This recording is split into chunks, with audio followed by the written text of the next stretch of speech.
காத்திருக்கிற ஒரு தேவ பிள்ளைகளுக்கு தேவன் ஏற்கனவே பல காரியங்களை ஆயத்தமாக்கி வைத்திருக்கிறார். ஆண்டவர் புறப்படும் போது ஒரு வார்த்தையை திடீர்னு இருதயத்தில் போட்டு என்கிட்ட பேசினார். அந்த வார்த்தையை அப்படியே சொல்றேன். ஒரு தேவ பிள்ளை எதற்கு ஜெபிக்கணும்னா, ஆண்டவரே நீர் ஆயத்தம் பண்ணி வச்சதை நான் பார்க்கணுமே தவிர எனக்காக இதை ஆயத்தமாக்கி தாங்கன்னு கேட்கக்கூடாது. நான் சொல்ற வார்த்தை புரியுதுன்னு நினைக்கிறேன். எனக்கு இதை செஞ்சு தாங்க ஆண்டவரே, எனக்கு இது ஆயத்தம் பண்ணித்தாங்க, இது எனக்கு ப்ரிப்பேர் பண்ணித்தா, இப்படி ஒரு தேவ பிள்ளை ஜெபிக்க கூடாது. காரணம், என் பிறப்புக்கு முன்பாகவே A to Z எனக்கானதை கர்த்தர் ரெடி பண்ணிட்டார். ஆமென். நீர் ஆயத்தம் பண்ணினதை நான் பார்க்கணும். இதுதான் ஒரு தேவ பிள்ளையோட ஜெபமா இருக்கணும். நானா சில ஆசையை வைத்து எனக்கு இதை ரெடி பண்ணித்தாங்க ஆண்டவரே, எனக்கு இது ஆயத்தம், இது அல்ல அப்படி நான் கேட்டுக்கொண்டிருப்பேனே. ஆனால் ஆண்டவர் சொல்ற, என் வேலை இன்னும்.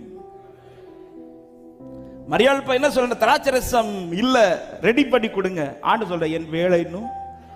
இப்ப மரியாள் போய் சொல்றாங்க, நீ போய் திராட்சரசம் கேட்காத, நீ போய் நில்லு, அவர் என்ன செய்யறாரோ அதை பாரு. அவர் சிலதை ரெடி பண்ணி வச்சுட்டாரு. ஏன்னா நாம சிலதை உருவாக்கணும்னு விரும்பும் போது நாமளே பாத்திரத்தெல்லாம் எடுத்துட்டு போயிருவோம். உள்ள ஏற்கனவே இருந்து திராட்சரசம் இருந்த பாத்திரத்தெல்லாம் எடுத்துட்டு போய், ஆண்டவரே திராட்சரசம் இல்லை, ரெடி பண்ணித்தாங்க.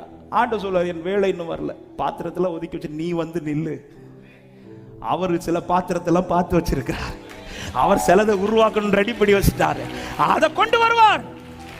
அன்பு சபையே, இந்த காலை நேரத்தில் ஒரு வார்த்தை இருதயத்தில் ஆழமாய் பதித்துக் கொள்ளுங்கள். எனக்கான A to Z already ready பண்ணிட்டாரு. இனி ரெடி பண்ணணும்னு அவசியம் இல்லை.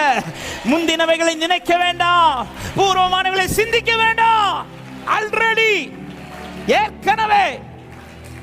ஏற்கனவே பார்த்து வைத்து விட்டார்.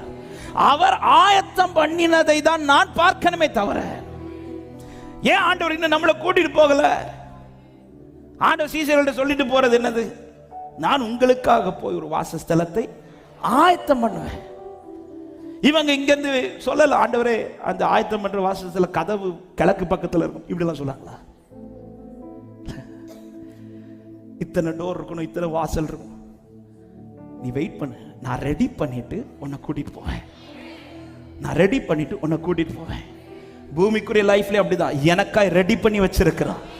எந்த நேரத்துல பார்க்கணும் அந்த நேரத்துல என்ன பார்க்க வைப்பார். இந்த தெய்வத்தை தான் நான் ஆராதித்துக் கொண்டிருக்கிறேன். இனி உருவாக்குகிறவர் அல்ல, ஏற்கனவே உருவாக்கி வைத்து விட்டார்.